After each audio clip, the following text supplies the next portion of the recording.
You're listening to the Immigration Lawyers Toolbox podcast, the podcast that keeps your practice sharp and your clients happy.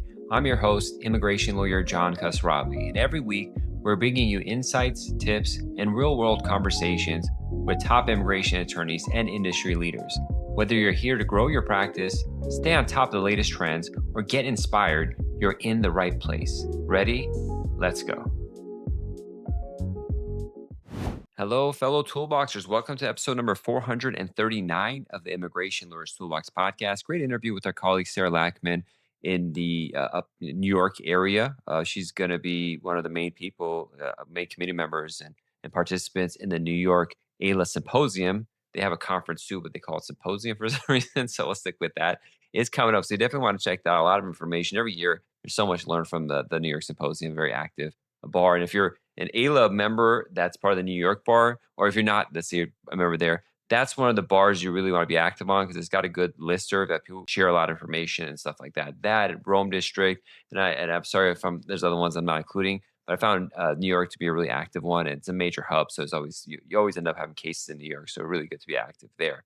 I also want to thank our sponsor for this episode. You know them as eImmigration by Serenade. They're having a webinar called Keys to Building Resilience in Immigration Law for 2026. We have the registration info in the discussion or links below kind of thing. It's going to be on December 4th. It's coming up pretty soon. December 4th, Wednesday at 10 a.m. Pacific time. The CEO of Staffy and the Vice President of Client Success Task will be there along with Trinity Burton, Head of Marketing at eImmigration. You definitely want to be there. They're talking about ways to strengthen your firm and get prepared for 2026. They've got a great series going on almost every month, I believe, on webinars on better practice tools. And so you just want to get on their newsletter to get notification that happens. Top players in their game are coming and talk there. So it's a really great service that they're doing this year. I really appreciate the work that Trinity and her team are doing over there. Having said that, I want to remind you that we have our own live seminar training course on consular processing coming up. It doesn't include IA-64. It's a whole different thing. It's a premium course. There's a fee to it. But email me for registration info if you haven't saw the posts I do on LinkedIn and everywhere else. I'll send you information about it there. But no consular processing. It's mandatory now. It's being added to the practice. It's something you have to be prepared for because not everyone could adjust or it's too risky to adjust. You might have a clean marriage case, but it's better to just do adjustment to do consular processing, not adjustment of status. And the bulk of the immigration bar does not know how to do consular processing for some reason. I don't know. I've always done consular processing, so it's like a norm for me. It's almost like filing I-130. But more and more I practice, I realize a lot of people haven't done consular processing. And it's a major headache. It's deceptively simple, 1,000,001 things to go wrong, and you have to know. And most of them are fixable, but it causes delays and makes you look bad in the case. You want to get these done in and out and avoid accusations of misrep or case getting lost and looking bad in front of your clients, all that kind of stuff. We go through it December 18th at 10 a.m. Pacific. It's going to be 2 hours, probably going to go long, so we'll have an addendum session, and recording will be available for those who purchase the course, so you can really check it out. Email me at info@immigrationlawyerstoolbox.com for information about that. Other than that, we'll talk a little bit more in the next ad. But without further ado, none of the information provided here is intended as individual legal guidance. Please consult with an attorney about your case, which y'all know that already. Let's get it started. Hi, Sarah. Thank you so much for coming on the show. John, thanks for having me. I really appreciate it. You got it. Let's jump into it. Where'd you grow up and how'd you get into immigration law? So I actually grew up in Virginia Beach, Virginia. Wow. So that's where I went to college. And then I went to law school down there as well. I think I may have been the only Spanish speaker at my law school, so I sort of fell into immigration law, and haven't really left since. It's been almost 10 years now. Do you still live in Virginia Beach? No, I'm based in New York. Okay. Because my associate attorney, she's in Virginia Beach. So, Really? very familiar. Yeah. I love meeting people from my area. I feel like it's not too I common, got to connect you all. So, especially and we have practicing up here in the city. yeah. So, okay. So you went to law school, you're in New York, and what you have your own practice now. How was the path towards developing your own practice? So I went through the whole process. Like in law school, I interned a little bit. And then in my bar prep time, I worked as a paralegal for an immigration law firm here in New York. And after working for a nonprofit for a couple of years, I just decided to take the leap and start my own firm. How was that? Because I get contacted by a lot of nonprofits, especially with the funding being cut, who are making the leap to private practice, and it's like a big mental shift. How was that for you? It was crazy. I mean, I went from literally never charging anyone anything to needing to know how much to charge, Yeah. follow up for calls and, like, doing it myself, I was doing everything, the lawyering, looking for Mhm. clients, the billing, um, definitely a different world. So, it took some getting used to, and I think at the beginning, I probably didn't charge real lawyer rates, and then you learn and you grow, but definitely a journey. I don't regret it one bit, though. What kind of, cases do you guys handle now at your firm? We mostly removal defense and humanitarian and family as well. Although we do some business, the large majority is family or humanitarian type cases. And which immigration courts do you typically go to? Usually, I'm in New York or Newark in New Jersey. So there are three different immigration courts in New York. I've practiced in all three. Newark, New Jersey, and I have been in other courts as well. But those are the large Primary, portion of yeah. my cases. When you do removal defense, there's so much paperwork and so much going on. How big is your team? Are you full solo or do you have staff? It's me and my paralegal Maria, so just the 2 of us, but since Maria's come on, the flow has been much better.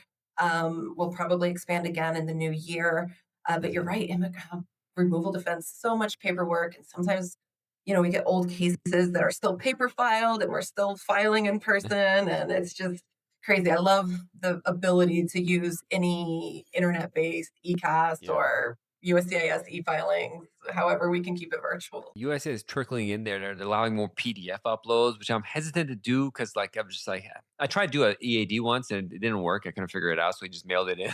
But we'll get there if Yeah. it's just a PDF upload. How have things shifted in this last year for you in 2025 when it with removal defense? Just with all the stuff you hear in the news, how's it been affecting you and what's changed?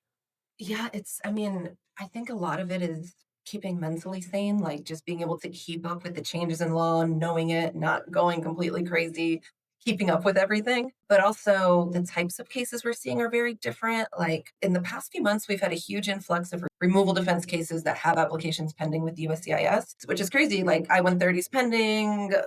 They could adjust. Maybe they're on a waiver path or already have some sort of application approved in the background but are still being referred to immigration court. So luckily, we're still getting terminations with those. And that's been a big uptick in cases like that that already have other forms of relief. Yeah, that was a sad one. There was someone posted on a Facebook group yesterday that USIS just went into San Diego office, and I don't have I can't test veracity. They just whoever was overstay on a visa, they picked them up, which is like a marriage adjustment. You get picked up because overstay. The case is going to get done. I mean, they're going to get the green card as long as there's no criminal history or something like that. But to waste the resources on that is insane. It's insane. I saw that post too. Actually, I saw it and a friend sent it to me. Like, it's just, and I'm going to interviews, with people who are overstays, and everyone is also just a little more heightened. The Yeah, worry is more. In New York, I personally haven't seen any detentions at USCIS cases, but a lot more outside of court. yeah. So everything's changing. Yeah, that's a shame, and so it makes it really panicky. Like, and there's not much you can do at the USA's field office if they come. You just Mhm. hope, okay, we got to jump on it, get you bond or something like that. If it's if it's bondable case, and then deal with immigration court. Do that ICE attorneys still work with you at all with regards to try to like joint motion to terminate or something like that, or you got to wait for full hearing and go through all that? Oh, that's a great question. I have one right now that shouldn't even be in removal, and so I'm trying to get OPLA to just agree to terminate, as in, like, they're not even in the US, they didn't overstay, and they've been charged with an overstay. And even that, I haven't gotten response on, so I'm not super hopeful, but some things have still been or the judge will just pick it up really quickly. I've had a couple, like, with, bona fide determination and deferred action under U visas that the judge terminated as soon as we sent the motion, but other cases, like the one I just mentioned, still waiting even Yeah. though they're not even removable. That's good. I mean, the U visas, because like I heard they're cracking down on those. They're not like really honoring the deferred action aspect of U visas or some of these VAWA case stuff like that. So it's good to hear that Yeah, judges are kind of saying, okay, what are you doing? Like this doesn't make any a sense. couple of them. They're good. Yeah, that's true. Then get rid of those judges. So that's Exactly. so now you're speaking at the upcoming New York conference. You're speaking and you help managing the conference. So, can you tell us more about the New York conference that's coming up?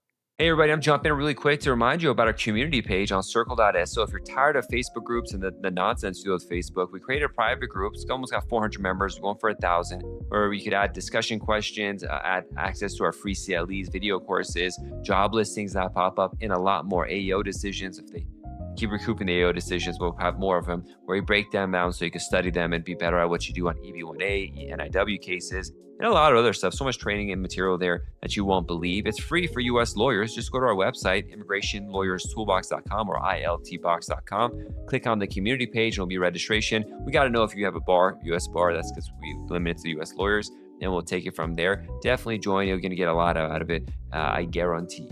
With that, let's get back to the show.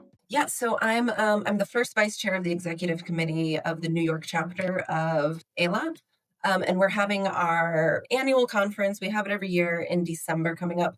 I am speaking and also helping throw it together.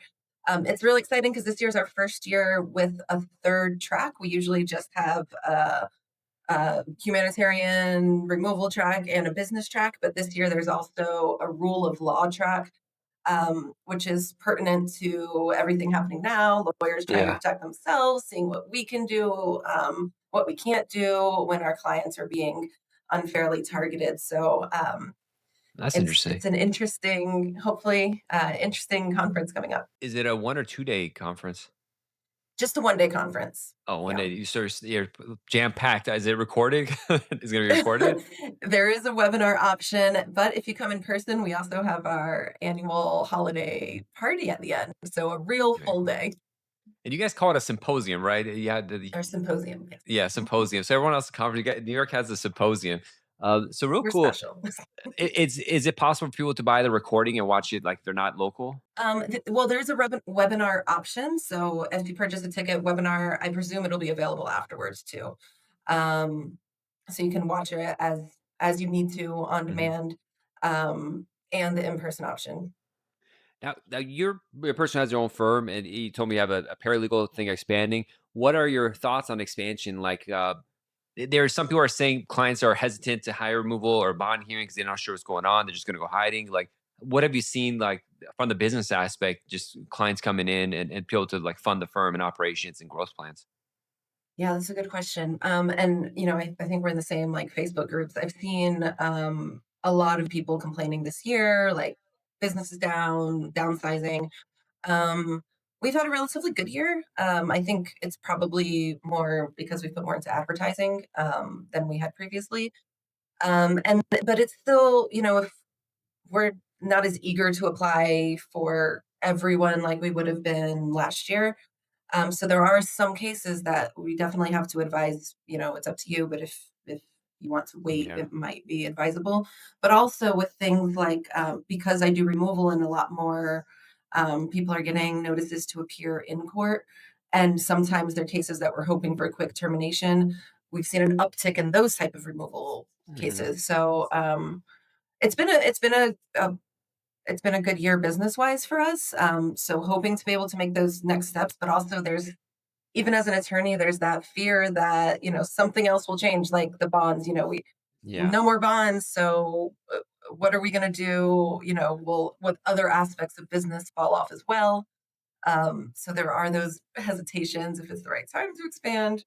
Yeah. Um, yeah, typical business, I guess, It takes a hesitations. lot of thought. Yeah. Yeah. The whole don't want to overexpand and then caught because there are some firms who have to lay off like a quarter of their they expanded and you hear like okay like they lay off a bunch of people because they were expecting more and stuff. And that's the last thing you want to do is just like so heart wrenching or something Exactly. like that. Yeah, But I'm seeing like I've seen posts where people are just like don't have any cases and they're saying no one's calling me. It's a disaster. I'm laying. I might have to shut down. And then like on LinkedIn, I'm seeing like constant job postings for people say I'm hiring. I'm hiring. Like 1 year experience, 3 to 5 year experience.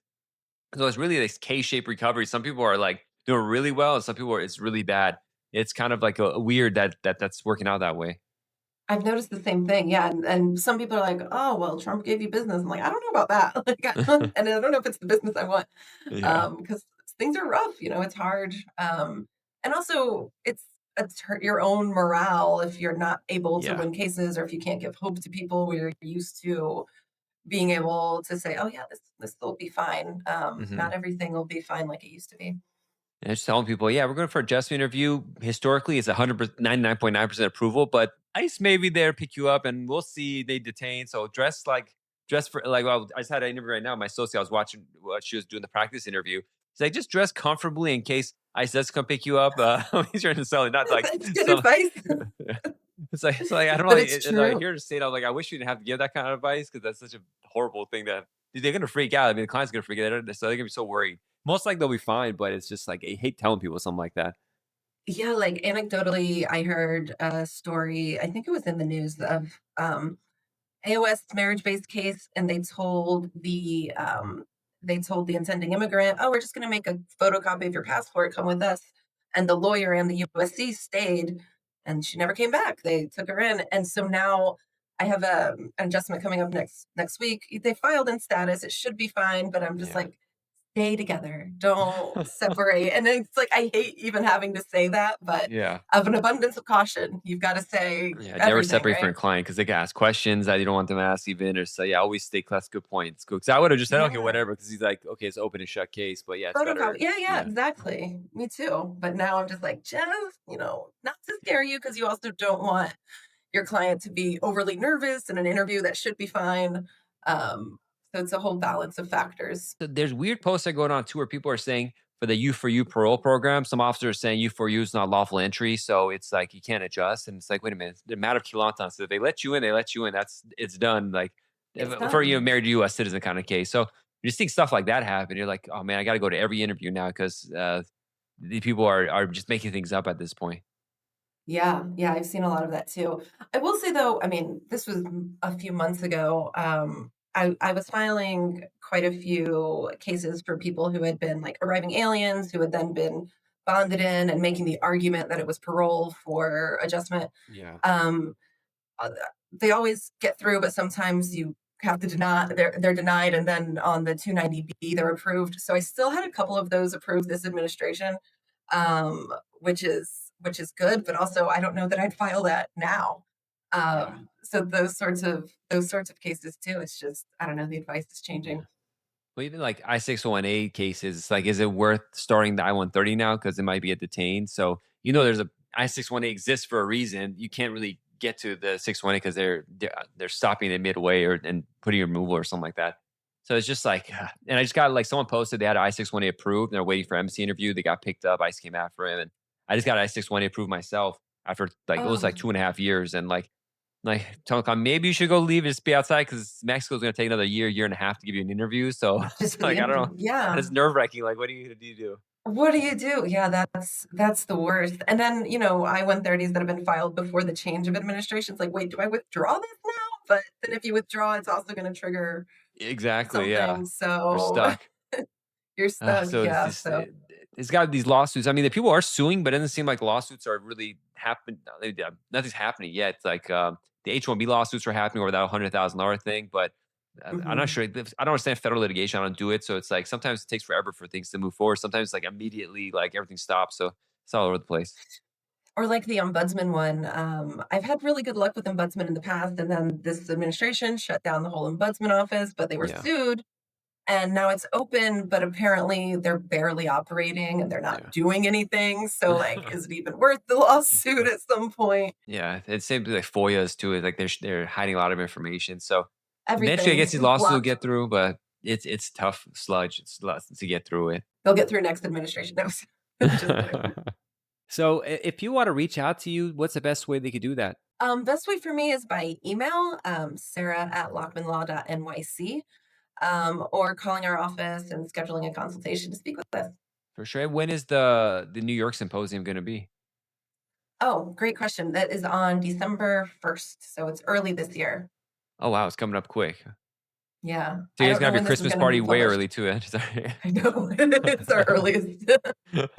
Right after Christmas party, right after Thanksgiving. Yeah, back to back up. Well, stay on the line for a few minutes. We'll chat. But thanks so much for coming on the show. Thank you so much for having me. If you like this episode, follow us on Instagram. Our handle is Immigration Lawyers Toolbox, where we post the latest statistics, tips, and more. And stay tuned for more from the Immigration Lawyers Toolbox podcast.